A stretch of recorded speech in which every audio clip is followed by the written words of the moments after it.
So this morning what we want to do is to kind of bring to a natural point of closure the discussions that we've been having over the last few weeks. The title of today's talk is The Mystical Life. And we're going to go into that. We're going to go into what does it mean to be a mystic? What is a mystic? How is it possible to live the mystical life here in this world at this time? You know, do we need to go live on a mountaintop or in a cave or those sorts of things? But to kind of just sum up the last couple of weeks and bring us to where we are so we can launch into this, is if you think about what we've been talking about for the last few weeks, the image that works best for me, the image that we've used, is that of a pond. And at the bottom of this pond is a great treasure. And we know that the treasure is there.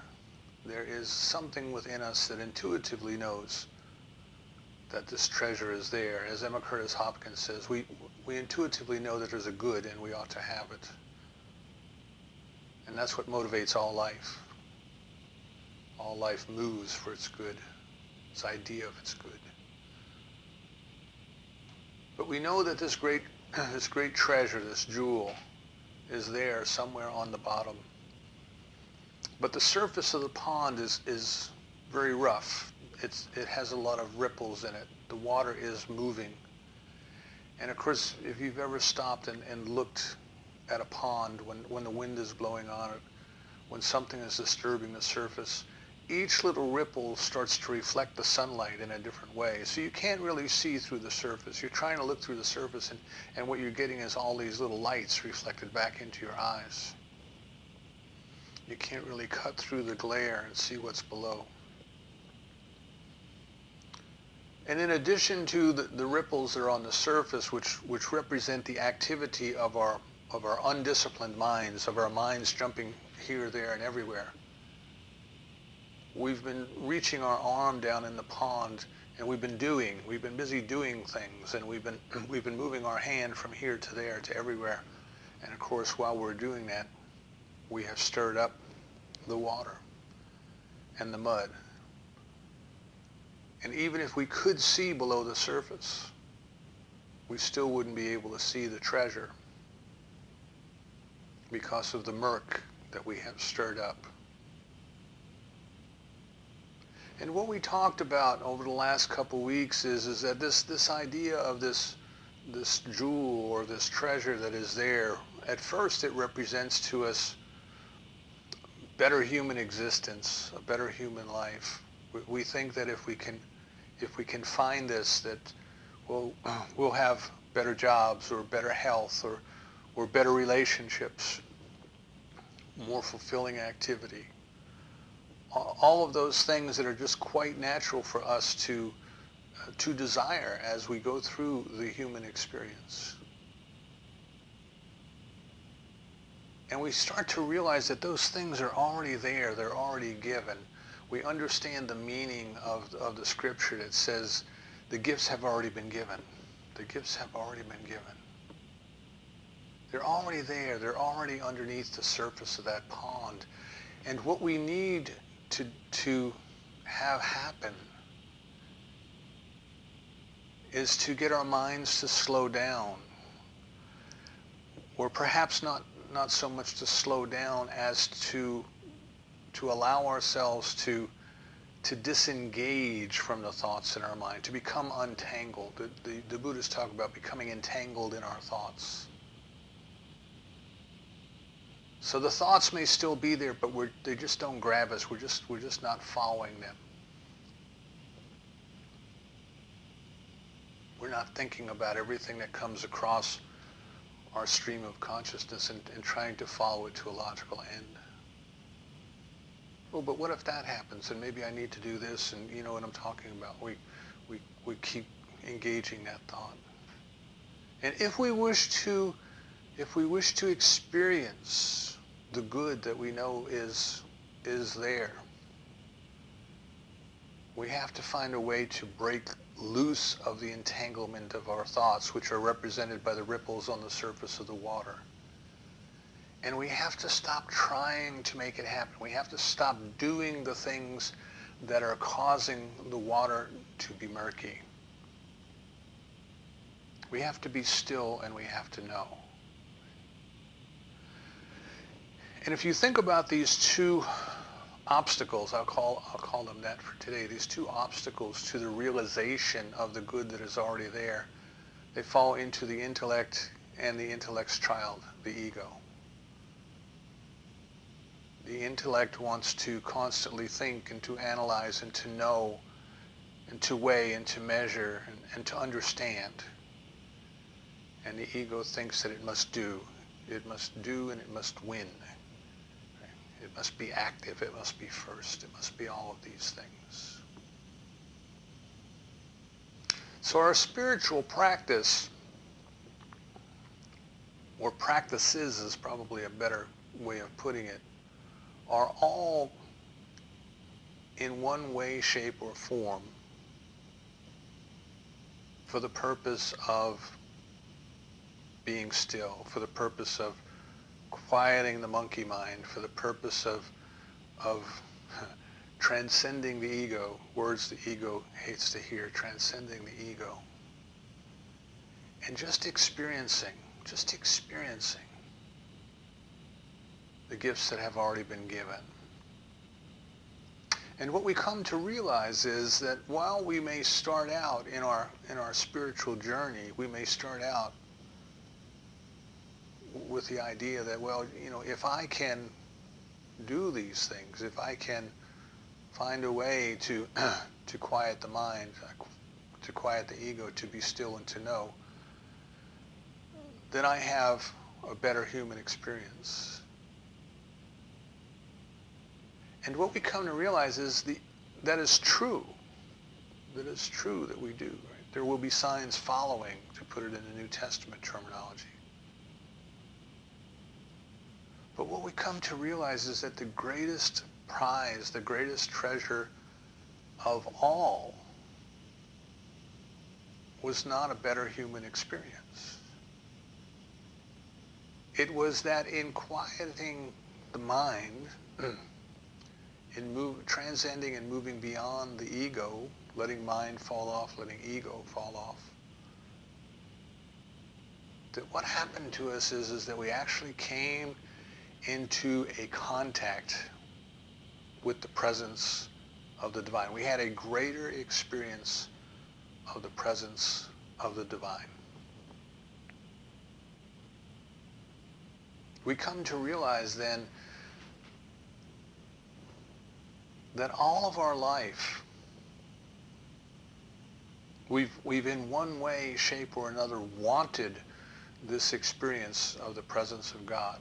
It's like a desire built into us, like thirst, that causes us to drink, to engage in a process that's good for the body. There's a thirst for the experience of the presence of the divine, and it's built within each and every one of us. And you may remember, for those of you who grew up with New Testament stories, that there's a part where Jesus says, if you drink the water from the well, you'll get thirsty again.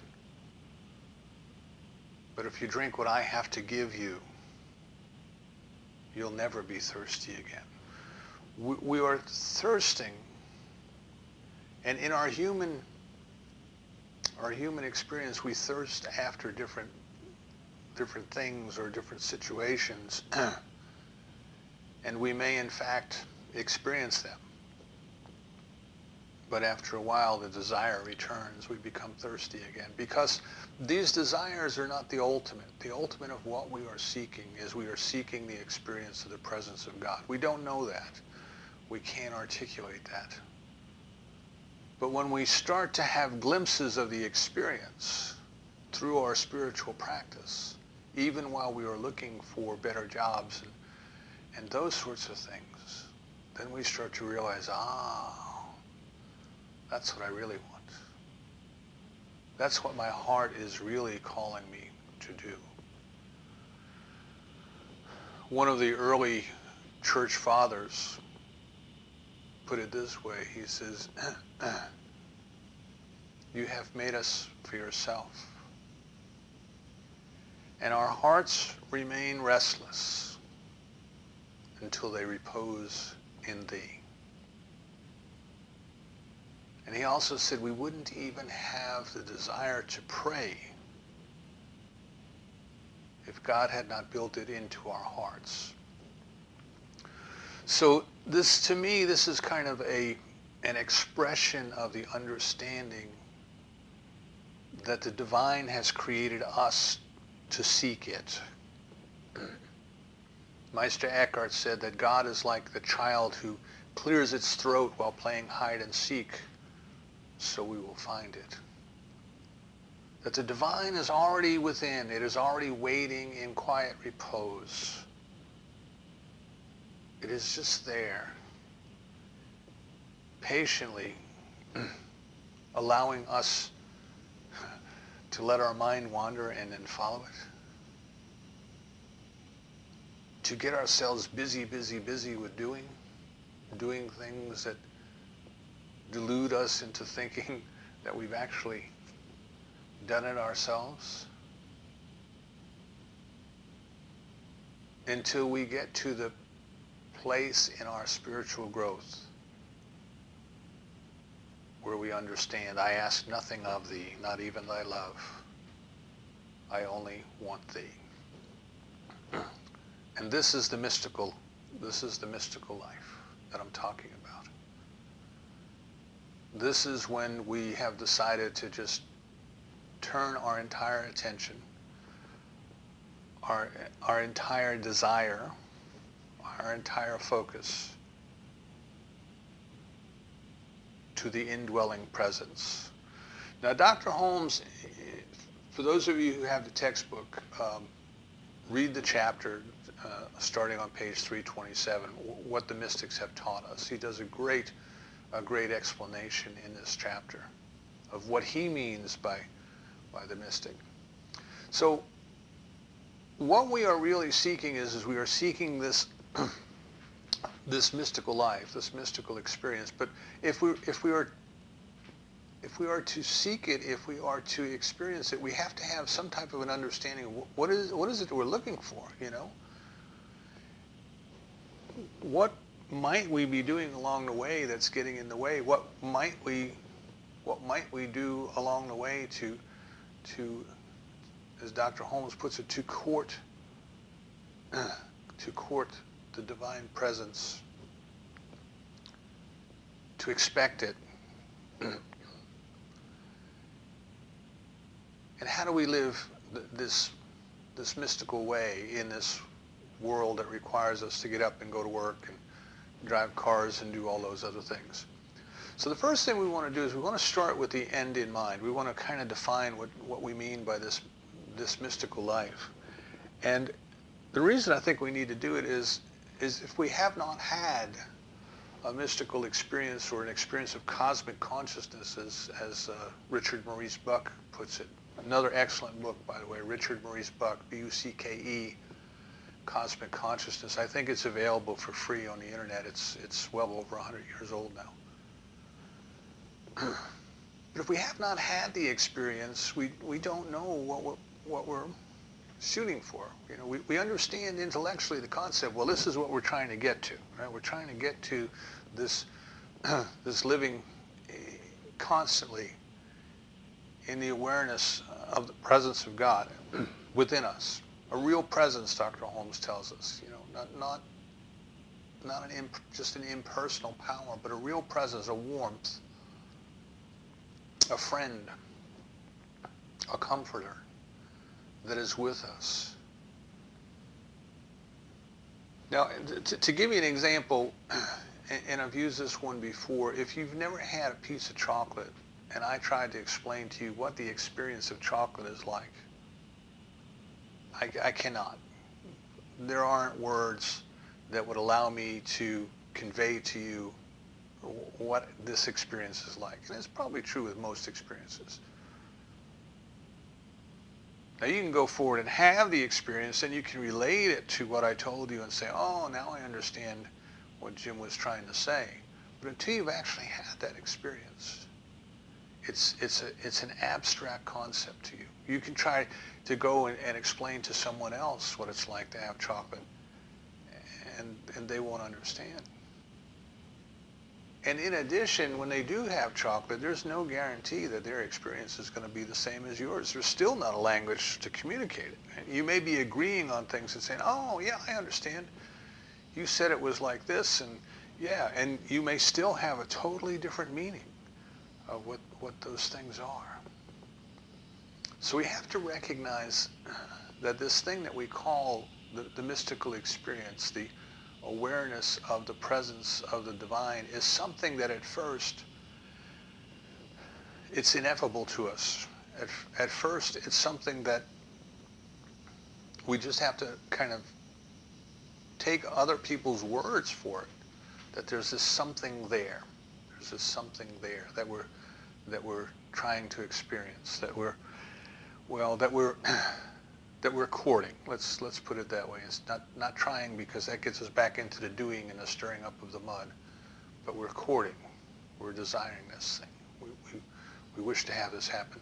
So with regard to that, you can excuse me, you can read the writings of some of the mystics. Like I say, read Richard Maurice Buck's work on cosmic consciousness. Depending on what your religious background is, different traditions have different mystics, and you can find the writings of these people.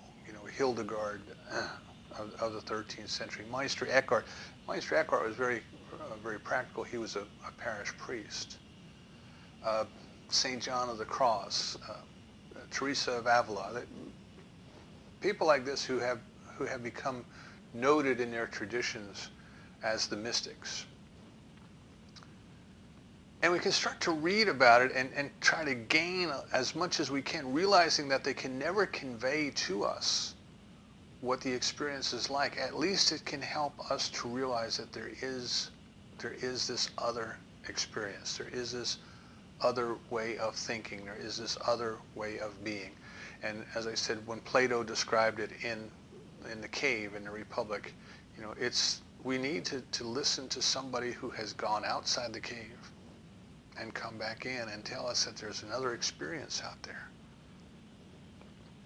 And we can realize that our experience will not be the same as theirs when we get outside the cave. But at least we can believe that there's an outside the cave. And we can open ourselves up to having that. So Covey tells us, you have to start with the end in mind.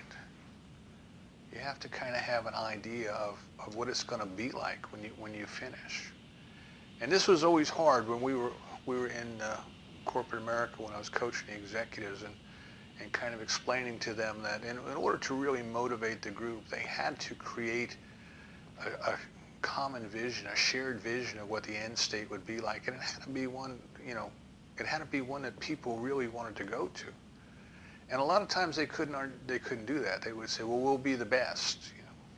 Or when we're done, we'll be the best. I said, well, what does that feel like to be the best? What does that smell like to be the best?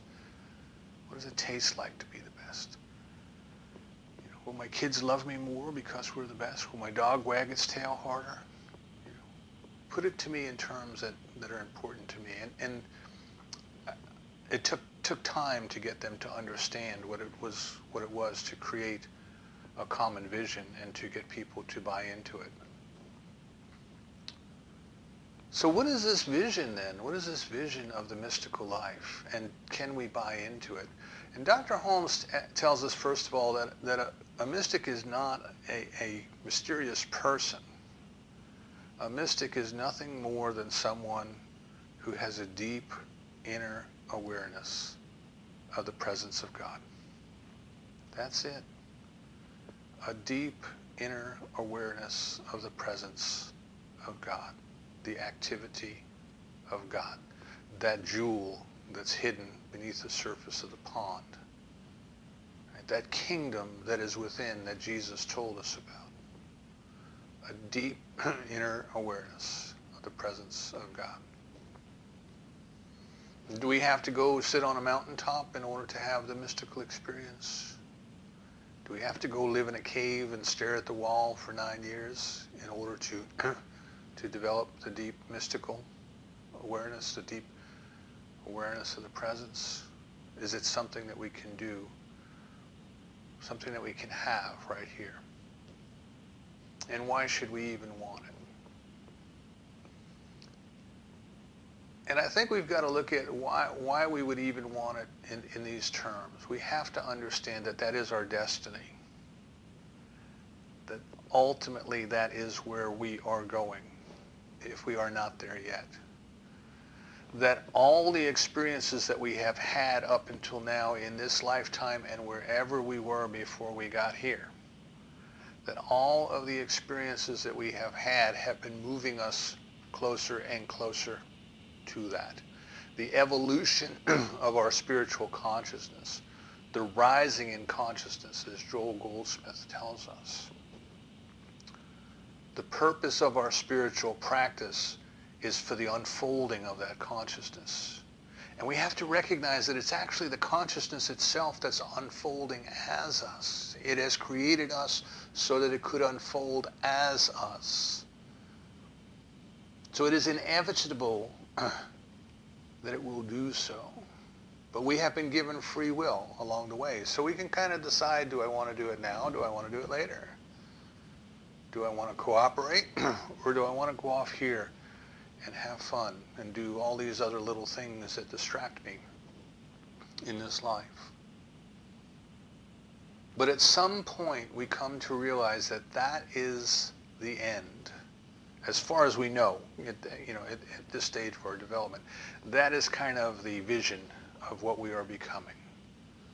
We are becoming an individualized point in consciousness that is aware of its relationship with the presence of the divine.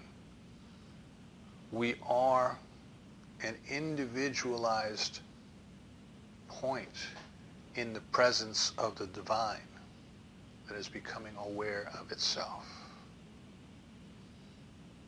You might say that it is a point where God is discovering itself anew through us and as us.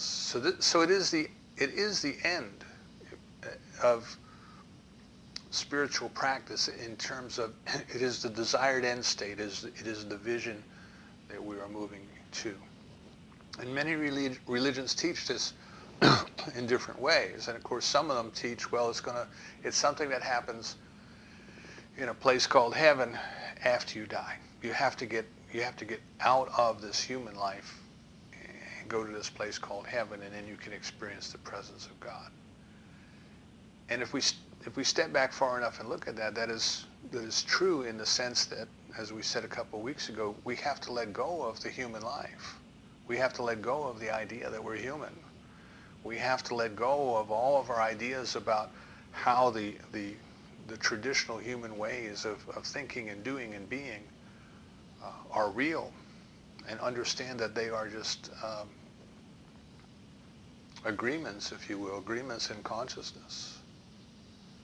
And we have to be willing to let those go in order to turn our attention fully to the experience of the presence of the divine. We have to die a little bit every day to the old. We have to put off the old Adam and put on the new. So we come to a realization that this is where we are going. This is the way we are headed. So we might as well put our attention to that purpose, to that end. And then the other thing that happens is we start to desire it more and more and more. So in the East, the saying is, don't go looking for God unless you're looking for God as much as you would look for a pond if your hair was on fire. This desire to experience the presence and the activity of the divine right here and right now, not a a long time from now in a galaxy far, far away, but right here and right now. This desire is something that we work on developing. And then this is something that starts to develop itself within us. You know, it's like we are told in the New Testament that the kingdom is like the yeast that you put in the bread. You put a little bit in there, but after a while it has grown, it has expanded, it has taken over the whole loaf of bread. We start by using our willpower, to decide that what we want to do is we want to invite the experience of the presence of the divine into our experience. And as we do that, that desire starts to grow, like the yeast starts to grow in the dough. It starts to grow within us until it becomes aroused to a passion. As Rumi says, like the moth to the flame. You know, we don't even care if we burn up in the flame. We just want that moment of unity. We want that moment of complete realization of the experience of the presence of God. So we kind of come to a realization that what we want is this experience. We may have had glimpses of it. If we haven't, we read about others who have. We develop an understanding that it does exist. It can't be described or explained adequately, but it does exist. It is there. It is really the prize that we've been seeking. It is the ultimate desire of our lives. And we wish to focus on it. And in order to do that, we probably want to start with maybe an understanding of the things that we do in our lives that may get in the way of us having this experience, and then the practices that we can engage in to work around those. So the first thing I mentioned is the intellect. It is the mind. The mind is always thinking, and for each of us it happens in a different way. For me it's an auditory, you know, I hear it. Some people see it. They see pictures flashing. Other people might feel it. They might be different sensations, you know. And I know some of you are teachers, and you understand people have different learning styles. They're auditory or visual or kinesthetic. We have to put them all together at some point, process it.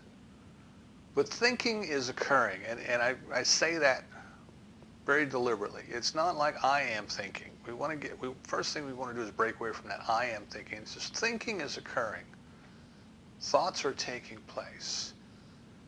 And what we tend to do in our undisciplined mind, the monkey mind, the grasshopper mind, is we identify with those thoughts. We think I am the thought. I am the thinker thinking this thought. This is me thinking this thought. And we engage those thoughts and we follow those thoughts. And as Osho, the mystic, says, our thoughts are like a wild stray dog. They wander everywhere, and we just follow it around. We just follow it around. So we're thinking about doing one thing. A thought pops in our head, and we start thinking about the other thing, and then another thought pops in our head, and we think, oh, well, I'll go on the internet and look that up. And an hour or two later, after we've excuse me, chased our monkey mind around the internet, then we come back and say, what was I doing? What was I thinking? Where did I start this adventure? And we do that. So that's the one thing that we have to consider that we do, that while we're doing that, we're putting ripples on the surface of the water, and we're not able to experience the presence. And the other thing that we have to contend with is this idea of self, the ego idea of self that we have, which is naturally centered on I. That's what it's all about. I need to do this, I need to do that. How does that affect me? We're constantly processing things and events and data in terms of the self. And we're trying to do something usually. The ego may feel compelled to be in action, to do something, to defend, to attack, to be busy, to become the best, all these different goal-oriented things that the ego gets involved in. So we have this sense of somehow I have to do these things. And we take that sense into our spiritual practice and we think, I have to pray harder. I have to study harder. I have to do this. I have to force my mind to stop. And we create something that cannot be done. We set up an insolvable problem. And the reason for that is the ego wants us to fail, in that there's this idea that if I transcend the ego, then the ego dies and I die with it. And that's not true. That's not a true idea.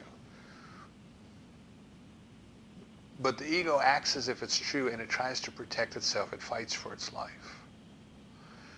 So we embark on a practice of meditation, something simple like breathe in, breathe out, and count 1, and then count 2, and then count 3 with each breath. Count from 1 to 5, and then go back to 1. Very simple technique. Right? Very easy. And the Buddha said you can reach enlightenment with that one simple technique. Focus on your breath. Be aware of your breath, and you start to understand the deeper mystical meaning. The breath is always present, but we're not always aware of it because our mind is so busy. The divine is always present, but we're not always aware of it because our mind is so busy. It starts to work together. So what happens there is the thoughts don't necessarily stop. The thoughts don't stop occurring, but they kind of diminish in how much of our attention they get. So it's like the TV's on, but it's 3 rooms down. You can hear it, but you're really not engaged with it. If you're sitting in the room and the TV's in front of you and it's on, well, it's hard not to engage with it. So by learning how to meditate, by simply counting from 1 to 5 over and over and over, without losing the count. Okay? So what happens is we're trying to engage in counting from 1 to 5. Repeat that, and a thought intrudes on our consciousness. Now, do you have gas in the car? Do you need gas in the car? Well, I don't know. When's the last time I got gas in the car? Where am I going later? Can I stop? So what we've done is we've become entangled with that thought. Do I have gas in the car? And we've lost track. Was I at 2 or was I at 3? We don't know. Simply we go back to 1. Simply go back to 1. Start all over again. So after a while of practice, of our meditation practice, we can count 1 through 5. And we'll hear the question come up, do you have gas in the car? And we'll ignore it. And we'll just count 1 through 5. There'll be time later to deal with the gas. Don't worry about it. So we just ignore that thought. We disengage from it. We're not letting the mind wander and following it everywhere. We are using our willpower to put our attention on what we want, which is basically to calm the ripples, to allow that greater experience of God to come through.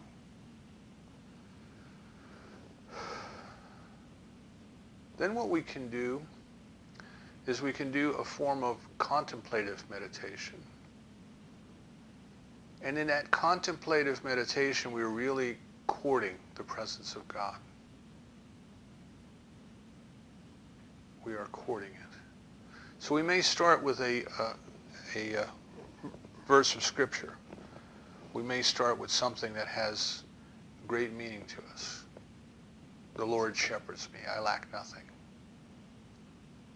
We may start with something like, I ask nothing of thee, I only want thee. So we sit for a few minutes. You might start by counting 1 through 5 for a while until you're disengaged from your thoughts. And you might call to mind some passage of Scripture that has deep meaning to you. And just think about it for a few minutes. Maybe as you take a breath in, you repeat it, and you breathe out. A little while later, you take a breath in and you repeat it. A Lord shepherds me, I lack nothing. Or I ask nothing of thee, I only want thee. And we do that for a few minutes, and then we just sit. Just sit. Just be still. Just know. Stop talking to yourself. Stop wondering what's going to happen. Stop trying to make anything happen.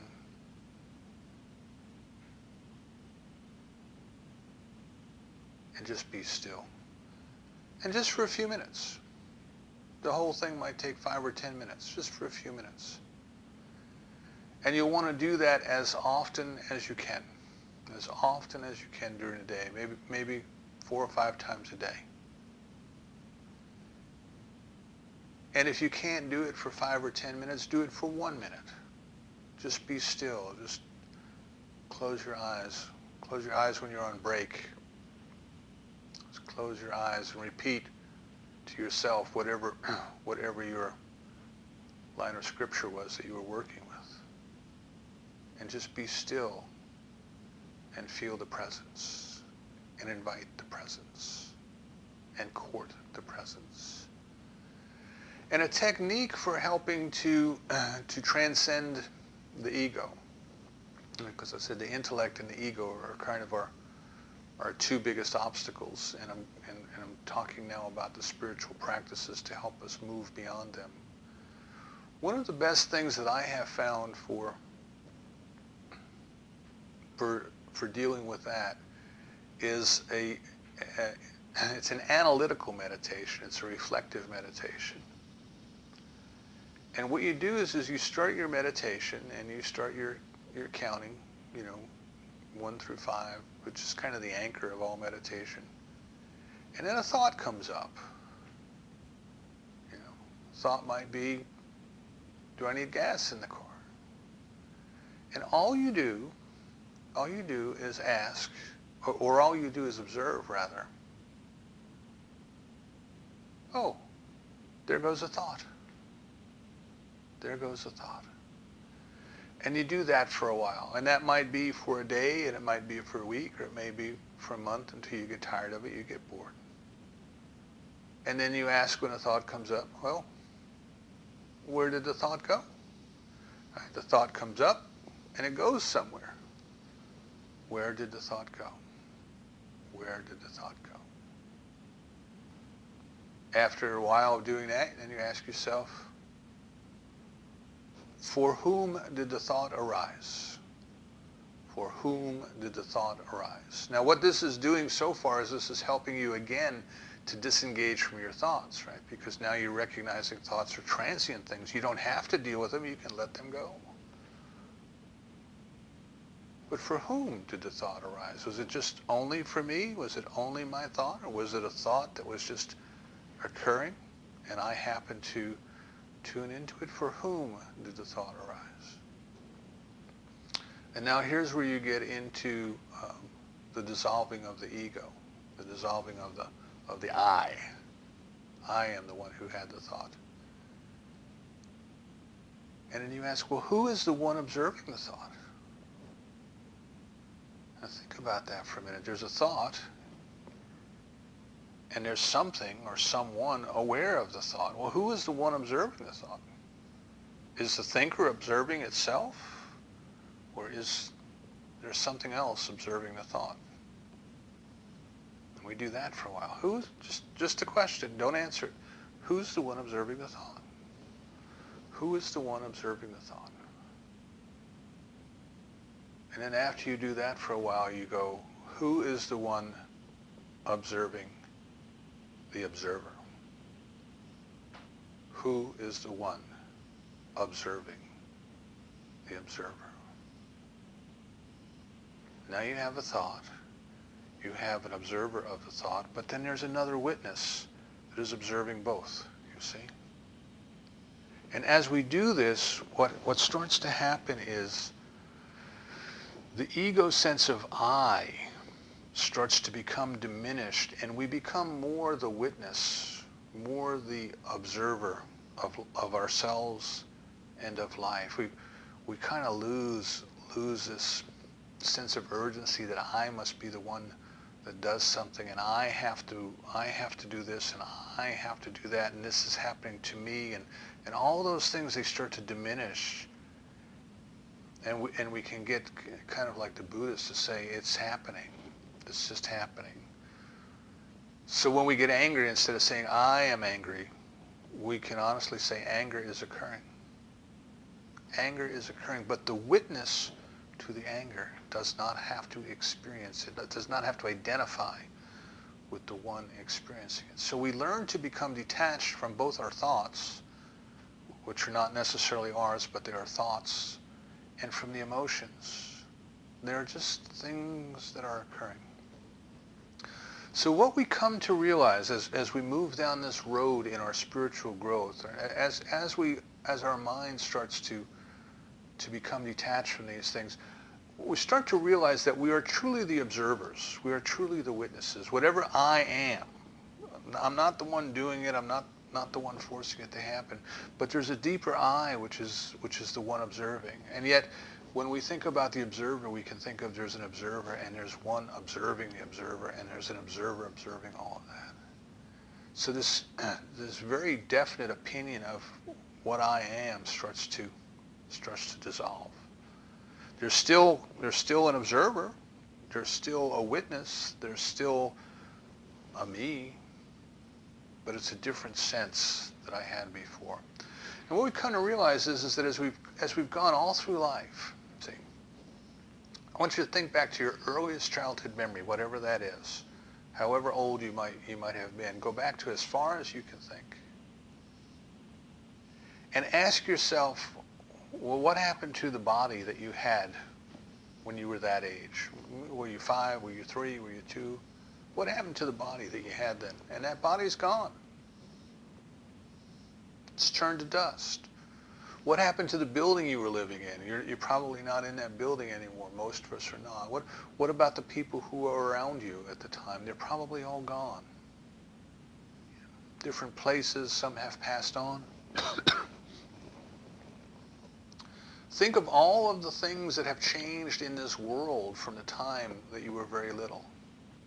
Things have come, things have gone, wars have been fought, wars have ended, other wars have been fought, they have ended.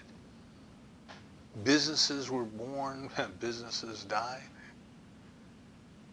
That's when I knew I was really around a long time, when the equipment that I installed when it was newly invented, when I put it in service, and then I lived long enough to see it taken out of service because it had already become obsolete.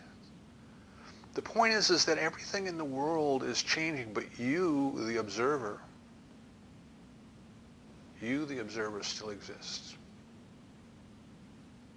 So you are not the physical, because the physical that was there a long time ago is gone. You are not the circumstances, because the circumstances are gone. But you are the observer. So the big questions in life: who am I? Why am I here? Where am I going? I am here to not only observe, but I am here to experience the presence of God. That's where I'm going. And who am I? I am an individualized expression of God that has been created for the purpose of discovering and experiencing the presence of God within. I have been created out of the mystical life, the sense of oneness that God has with itself. I have been created out of the mystical life. I have been allowed to temporarily experience the illusion of the separation, the knowledge of good and evil. I have been allowed that so that I could develop a unique perspective. But now it is time for me to take that unique perspective home. It is time for me to stop functioning in the world as just a human being. Everything that's around us is turn into dust anyway, so let's not get too excited about it. But let's bring our attention to the one thing that matters, the one thing that we will take with us when we leave these bodies behind, the witness, the observer, the consciousness that recognizes itself. The divine has created us out of itself. It has left us alone to make this discovery, and our hearts shall remain restless until they repose back in the divine. The mystical life is our true place. The mystical life is our destiny. The mystical life is what we have been created for. I invite you this week then, and I invite you from now on, I invite you this week then, make it a priority. Make it the priority. Allow that desire to be flamed into a passion.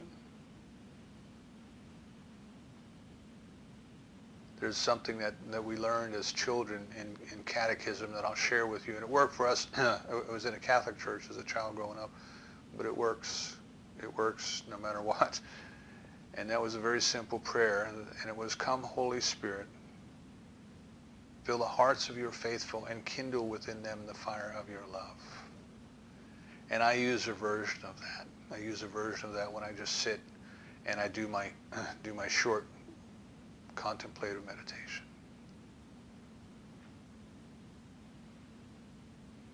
Fill my heart. Kindle within me the fire of your love. Kindle within all persons the fire of your love. You have already kindled the fire of your love. Let it burn like a flame. I ask nothing of thee, not even thy love. I only want thee. Sit with those ideas, but your own version of them. Sit with those ideas until this desire to experience God becomes a passion. Take time every day to be still and to know. Go through the rest of your day with gratitude in your heart, recognizing and blessing the presence and the activity of God in everyone you meet, and everything you see, and everything you do. Recognize that God is all there is.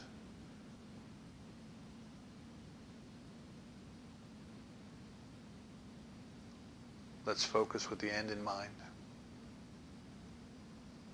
And let's put the first things first and do what we can do today in order to encourage, to court the presence of the divine, which has been lying in quiet repose, courting us forever.